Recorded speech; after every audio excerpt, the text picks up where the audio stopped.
If you're a woman in your 50s, do you ever worry about finances? Do you worry about paying off the credit card bill? Do you really want to be financially secure, but somehow you can't seem to get ahead? Well, keep watching, because there are certain things that you need to know in order to protect yourself, to save yourself, and to lead an extraordinary life, and to have the finances in order to do it.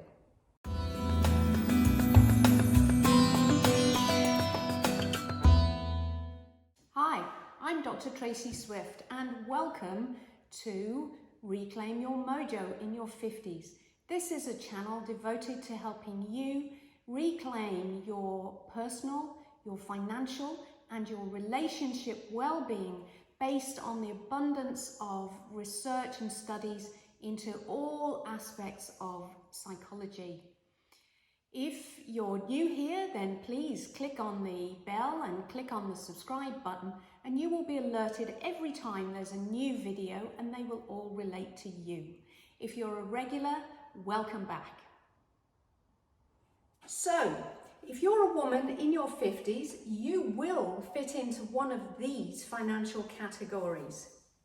Are you single? Have been single for a long time, single by choice, and totally in control of your own finances? Or are you a contributor to household income?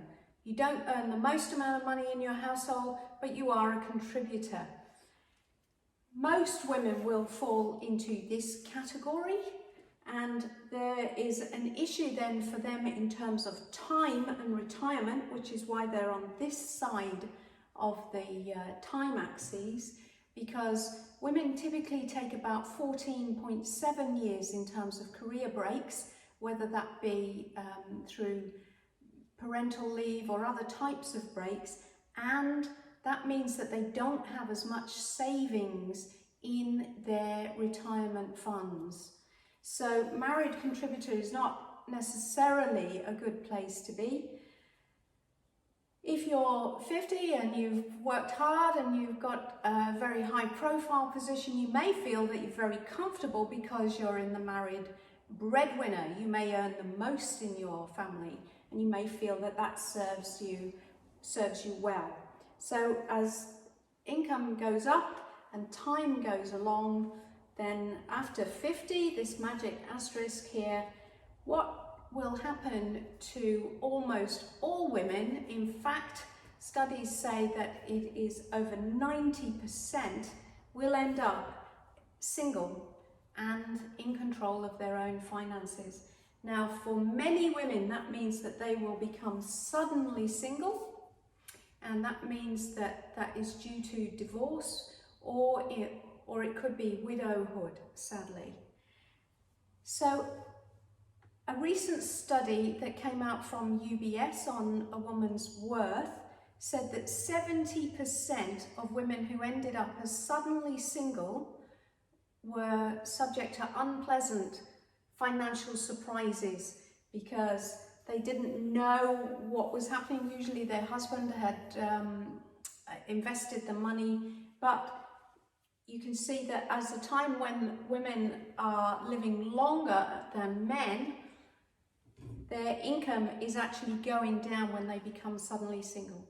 So how do you set yourself up so that when this happens to you, rather than if, you're in a much better position? But not only that, how do you set yourself up where you are in control of your own destiny?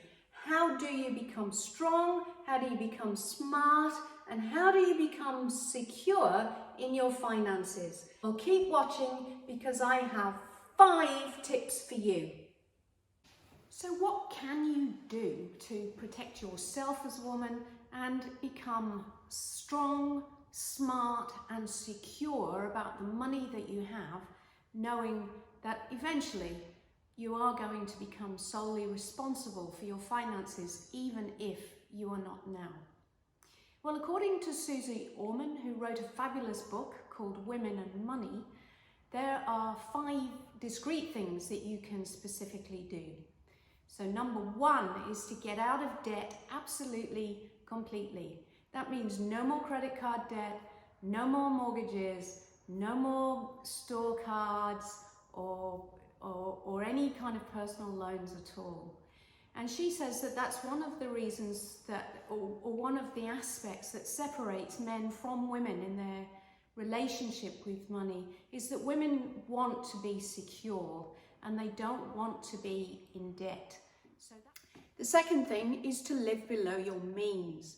So take the amount that you earn after tax, your bring home pay, that you actually carve out a certain amount that goes to savings, that goes towards being able to cope with contingency expenses and other things and retirement, and then so that you're always living on less than you currently earn. Because, as she says, if you feel that you cannot afford to put money away for your retirement fund now, how will you cope with the bills that you already currently have if you stop working? So good. The third suggestion is to own your own home if you can. So it may not be a good idea in this current climate to go out and buy a home, but if you've inherited a family home, or you say perhaps post-divorce, you're still paying off a certain amount on your mortgage, or even if you're together, as we said about being a married breadwinner or a married contributor, the idea is to get out of debt. Again, women particularly want to have their own home, their household, to actually bring their family into something that they own and they feel secure.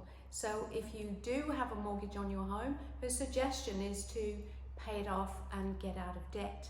Is get very good financial advice, but not only that, learn as much as you can about financial affairs, financial matters, so that you actually understand the advice that you're being given, and then you can make some really good decisions based on that. And finally, number 5, you should always have some savings, some money of your own, even if you are in a relationship. And the reason for this is that you then always are able to have some self-esteem as you see your own money growing, but also that you have choices. Too many women stay in relationships that are either unhealthy or miserable because they don't feel that they have either the knowledge or the financial stability to actually go it alone and start all over again. Don't let that happen to you.